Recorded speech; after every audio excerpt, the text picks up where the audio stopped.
नमस्कार। पिछले वीडियो में हमने चर्चा की थी कि किन परिस्थितियों में हमें रत्न बिल्कुल नहीं धारण करना चाहिए, और उसी को आगे बढ़ाते हुए आज के इस वीडियो में हम ये चर्चा करने वाले हैं कि किन परिस्थितियों में हमें रत्न धारण करने की आवश्यकता होती है और हमें रत्न धारण करना चाहिए। तो चलिए आज की इस वीडियो की शुरुआत करते हैं। देखिए, सबसे पहले तो हमें ये समझना होगा कि रत्न करते क्या हैं। रत्नों का काम केवल इतना है कि वे हमारे जो ग्रह हैं उनकी एनर्जीज़ को इंक्रीज़ करने का काम करते हैं, यानी कि उनकी क्षमताओं को बढ़ाने का काम करते हैं। अब यदि जो ग्रह अच्छा फल देने वाला है उसका हम रत्न पहन लेते हैं तो उसके अच्छे फलों में वृद्धि हो जाएगी, लेकिन यदि कोई ग्रह निगेटिव फल देने वाला है तो रत्न पहनने से उसके निगेटिव फलों में भी बढ़ोतरी हो जाएगी, क्योंकि रत्नों का काम सिर्फ इतना है कि जिस भी ग्रह का वो रत्न है उसकी एनर्जी को इंटेंसीफाई कर देता है। अब चाहे वो पॉजिटिव एनर्जी हो या निगेटिव एनर्जी हो। व्यावहारिक दुनिया में कई सारी भ्रांतियाँ चलती हैं। जैसे कुछ लोगों का ये मानना है कि जो रत्न हैं वो अशुभ ग्रह को शुभ कर देते हैं, लेकिन ऐसा देखिए बिल्कुल भी नहीं है। रत्न किसी भी अशुभ ग्रह को शुभ नहीं कर सकते। वे केवल इतना करते हैं कि किसी भी ग्रह की जो क्षमताएं हैं उसको बढ़ा देते हैं। इसका अर्थ ये बिल्कुल भी नहीं है कि वो किसी अशुभ परिणाम देने वाले ग्रह को शुभ परिणाम में परिवर्तित कर दें। जी नहीं, ऐसा बिल्कुल भी नहीं है और ये केवल एक भ्रांति है। तो अब क्वेश्चन ये निकल के आता है कि हमें किन परिस्थितियों में रत्न पहनना चाहिए। देखिए, इसके लिए सबसे पहले तो हमें ग्रहों के शुभ और अशुभ स्थिति को जानना पड़ता है। तो चलिए इसके बारे में थोड़ा सा समझ लेते हैं। देखिए, जब भी हम किसी भी कुंडली का अध्ययन करते हैं तो वहाँ पर 12 भाव निकल के आते हैं, जैसे पहला भाव, दूसरा भाव, तीसरा भाव, चौथा भाव, और इस तरह से 12 भाव होते हैं। और इनमें भी कई सारे भाव ऐसे होते हैं जो पॉजिटिव और निगेटिव होते हैं, जैसे जो केंद्र के भाव रहते हैं, जैसे 1, 4, 7 और 10, जो कि कुंडली के केंद्र में मौजूद होते हैं, इसीलिए ये केंद्र के भाव कहलाते हैं।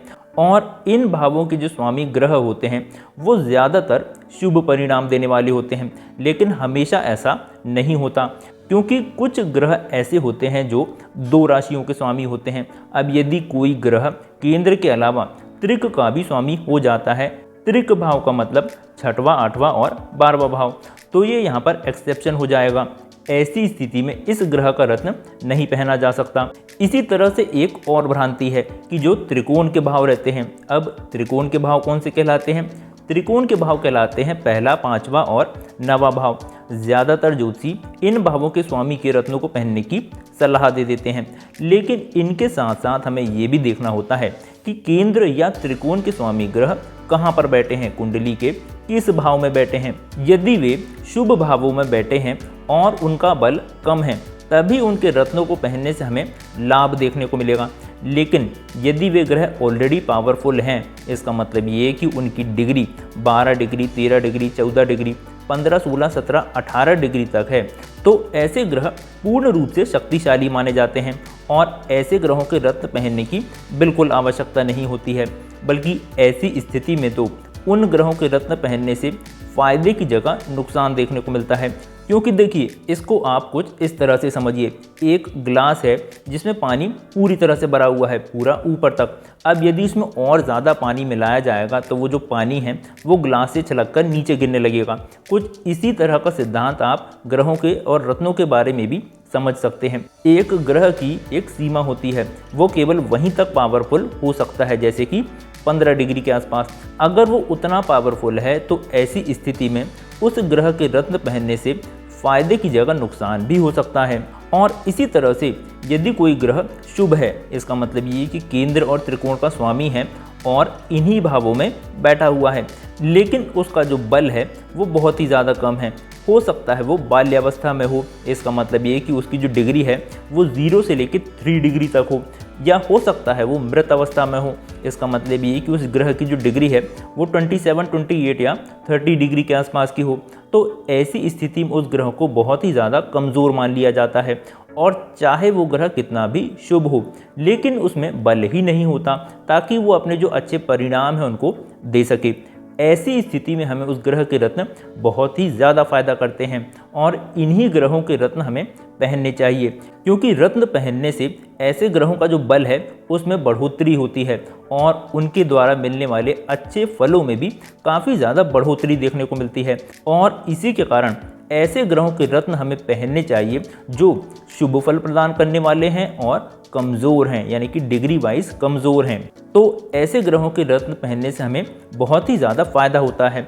अब देखिए, रत्न पहनने के भी कई सारे नियम हैं। कभी भी हमें शुद्ध और अच्छी क्वालिटी के रत्न ही पहनने चाहिए।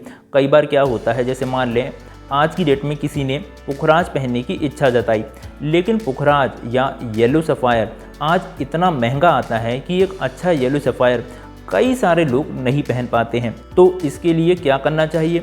देखिए, सबसे अच्छा तो ये है कि लो क्वालिटी का पुखराज पहनने से अच्छा आप हाई क्वालिटी का उसका उपरत्न पहन लें, जैसे कि सिट्रीन पहन लें।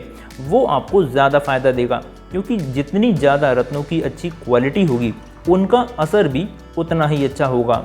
इसके अलावा एक और मुख्य बात जो बहुत ही ज़्यादा ध्यान देने योग्य होती है, कभी भी हमें लग्न के स्वामी के शत्रु ग्रह का रत्न बिल्कुल भी नहीं पहनना चाहिए।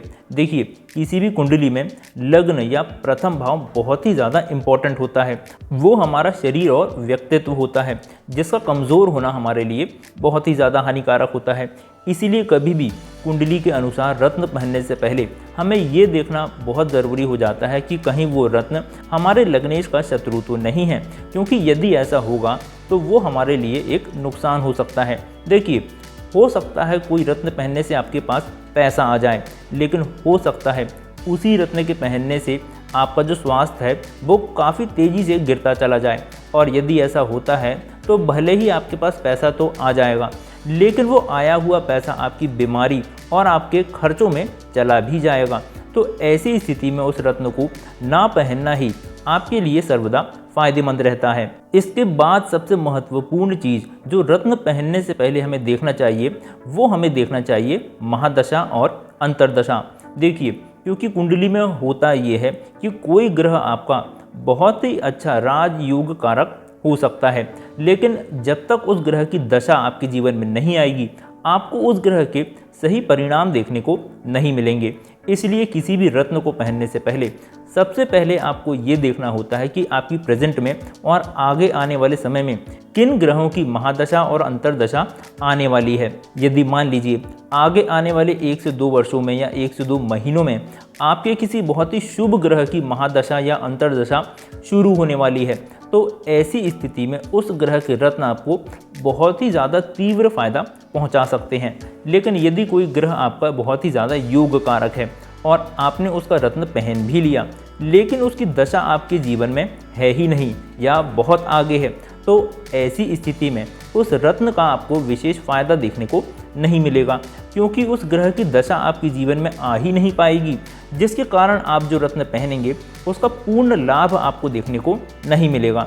अब पूर्ण लाभ से ये मतलब है कि देखिए, किसी भी महादशा में उस योग कारक ग्रह की अंतर्दशा आएगी तो थोड़े समय के लिए वो रत्न आपको लाभ ज़रूर पहुंचाएगा, लेकिन इसके अलावा उस रत्न का खास फायदा देखने को नहीं मिलेगा। इसीलिए कभी भी रत्न को पहनने से पहले आपको महादशा का ख्याल भी रखना बहुत ज़रूरी हो जाता है। और इसी सिद्धांत को ध्यान में रखते हुए कई बार कुछ विशेष प्रयोजनों के लिए कुछ समय के लिए कुछ रत्न धारण किए जाते हैं। जैसे मान लीजिए आगे आने वाले 1 से 2 साल के लिए आपको कुछ विशेष कार्य करना है, जैसे किसी को शादी करना है, किसी को नया घर खरीदना है, या इसी प्रकार का कोई बड़ा कार्य होने की उम्मीद है। और जब हम इसी आधार पर दशाओं का अध्ययन करते हैं तो कई बार कुछ समय के लिए कुछ विशेष रत्न पहनने की सलाह दी जाती है, जो उस विशेष प्रयोजन के लिए ही होते हैं, और उस प्रयोजन के सिद्ध होने के बाद उन रत्नों को उतार दिया जाता है। और इस तरह से कभी कभी कुछ समय के लिए भी कुछ रत्न धारण किए जाते हैं।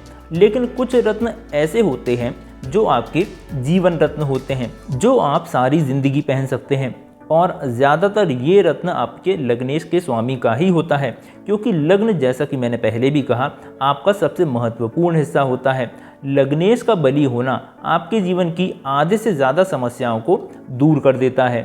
उदाहरण के लिए मान लें कि किसी की कुंडली कुंभ लग्न की है, तो कुंभ लग्न के स्वामी हो जाते हैं यहाँ पर शनि देवता, लेकिन इसी कुंडली में शनि देवता 12वें घर के स्वामी भी होते हैं।